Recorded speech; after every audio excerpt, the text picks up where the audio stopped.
Business మా ప్రచారం.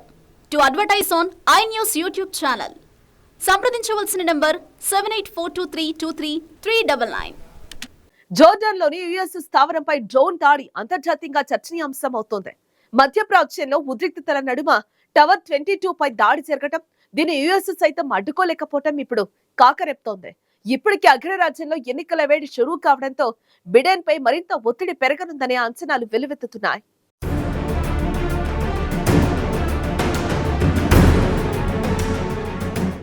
జోర్డాన్లోని US సైనిక స్థావరంపై డ్రోన్ దాడి చేసి 3 అమెరికన్ సైనికులను హతమార్చడానికి తామే కారణమని ఇరాన్ మద్దతు గల మిలీషియా గ్రూప్ తెలిపింది. టవర్ 22 అని పిలువబడే బేస్ వద్ద జరిగిన దాడిలో కనీసం 34 మంది ఇతర సేవా సభ్యులు గాయపడ్డారు. వైట్ హౌస్ ఇరాన్ను నిందించింది. కానీ ఇరాన్ ఆ ఆరోపణ నిరాధారమైనదని, ప్రతిఘటన సమూహాల నిర్ణయం తీసుకోవడంలో తమ ప్రమేయం లేదని పేర్కొంది.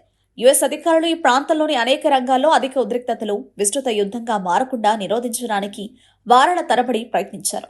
అయితే ఇజ్రాయెల్పై అక్టోబర్ 7న హమాస్ దాడి చేసిన తర్వాత ఈ ప్రాంతంలో శత్రు కాల్పులో యుఎస్ సైనికులు మరణించడం ఇదే మొదటిసారని నిపుణులు చెబుతున్నారు. సిరియా సరిహద్దుకు సమీపంలోని ఈశాన్య జోర్డాన్లోని టవర్ 22గా పిలువబడే యుఎస్ సైనిక స్థావరంపై దాడి జరిగింది. ఒక అమెరికన్ డ్రోన్ మిషన్ నుండి స్థావరానికి తిరిగి వస్తున్న సమయంలో డ్రోన్ చాలా తక్కువ నెమ్మదిగా వచ్చిందని తెలుస్తోంది.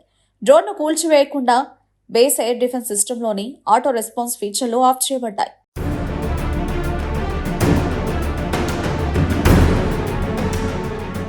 తత్ఫలితంగా టవర్ 22 వద్ద ఉన్న దళాలకు ఎటువంటి హెచ్చరిక లేదు. డ్రోన్ వచ్చినప్పుడు వారు నిద్రిస్తున్న క్వార్టర్స్ లో ఉన్నట్లు నివేదించబడింది. యుఎస్ సెంట్రల్ కమాండ్ ప్రకారం ఇస్లామిక్ స్టేట్ ను ఓడించడానికి సంకీర్ణానికి మద్దతు ఇవ్వడంతో సహా కీలకమైన విధులను నిర్వహిస్తున్న దాదాపు 350 యుఎస్ దళాలు బేస్ వద్ద ఉన్నాయి. గాయపడిన వారిలో ఉన్నత స్థాయి సంరక్షణను పొందేందుకు 8 మంది సేవా సభ్యులను జోర్డాన్ నుండి వైద్యపరంగా తరలించారు.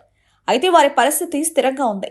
జోర్డాన్ వాయువ్య మూలాలలో ఘోరమైన డ్రోన్ దాడిలో దెబ్బతిన్న స్థావరం ఇరాక్, జోర్డాన్, సిరియా అంతటా యుఎస్ సైనిక సిబ్బంది పనిచేస్తున్న డజన్కు పైగా ఒకటి. ఇటీవలి నెలల్లో ఈ స్థావరాలు జోర్డాన్లో ఢీకొన్న టవర్ 22 వంటి మిలిటరీ అవుట్పోస్ట్ నుండి పశ్చిమ ఇరాక్లోని అల్ అసద్ వైమానిక స్థావరం వరకు ఉంది. యుఎస్ మిత్రదేశమైన జోర్డాన్లో దాదాపు 3000 మంది యుఎస్ సైనికులు, ఇరాక్లో 2500 మంది ఉన్నారు. జిహాదీ ఇస్లామిక్ స్టేట్ గ్రూప్ పునరుద్ధరణాన్ని నిరోధించడానికి యుఎస్ నేతృత్వంలోని సంకీర్ణంలో భాగంగా ఇరాక్ ప్రభుత్వం ఆహ్వానం మేరకు అక్కడ ఉన్నారు. సిరియాలో దాదాపు 900 మంది యుఎస్ సిబ్బంది ఉన్నారు.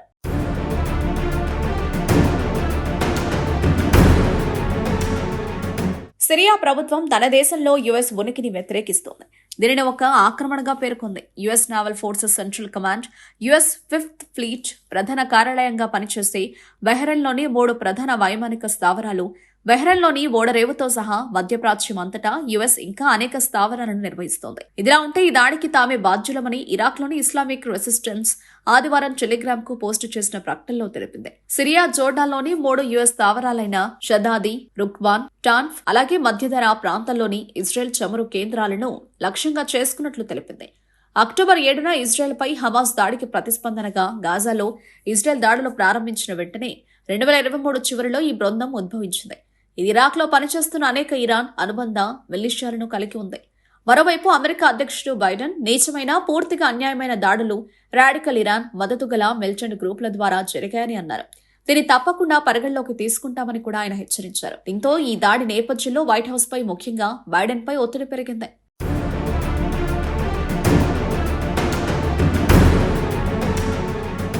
కొంతమంది చట్టసభ సభ్యులు, ప్రస్తుత మాజీ అధికారులు ఇరాన్ లక్ష్యాలపై దాడులకు పిలుపునివ్వడంతో మరింత ఒత్తిడి పెరిగిందని నిపుణులు భావిస్తున్నారు. దీంతో అమెరికా దాడులను గట్టిగా కొట్టడం ద్వారా నిరోధించగలదా, లేదా ఈ ప్రాంతంలో పెరుగుతున్న అగ్నికి ఆజ్యం పోస్తుందా అనేది పెద్ద ప్రశ్నగా మారింది. ఇదిలా ఉంటే మిడిల్ ఈస్ట్ రక్షణ మాజీ డిప్యూటీ అసిస్టెంట్ సెక్రటరీ మిక్ ముల్రాయ్ యుఎస్ ఇప్పటి వరకు ఉపయోగించిన దానికంటే ఎక్కువ శక్తితో యుఎస్ ప్రతిస్పందించారని అన్నారు. గాజాలో ఈ యుద్ధాన్ని ఈ ప్రాంతంలో విస్తరించాలని అమెరికా కోరుకోవడం లేదని స్పష్టమైంది. ఇరాన్ దానిని విస్తరించాలని కోరుకుంటున్నట్లు కూడా స్పష్టమైంది అని ఆయన వ్యాఖ్యానించారు. మరోవైపు ఈ ప్రాంతంలో ఉద్రిక్తతలను తగ్గించాలని బ్రిటన్ ప్రధాని రిషి సునాక్ ఇరాన్ను కోరారు. ఇదిలా ఉంటే ఇజ్రాయెల్ గాజా యుద్ధం చెలరేగిన తర్వాత అమెరికా సైనికులు శత్రువుల కాల్పులో మరణించడం ఇదే తొలిసారి. ఈ దాడులపై బాధ్యత నిరాకరిస్తూ ఇరాన్ చేసిన వ్యాఖ్యలు మరింత కాకరేపుతున్నాయి. పాలస్తీనాకు మద్దతు విషయంలో టెహ్రాన్ ప్రతిఘటన సమూహాలు అని పిలిచే సంస్థలు తమ ఆదేశాల్ని పాటించవని పేర్కొంది. ఇది మరింత ఉద్రిక్తతలకు దారితీయనుంది.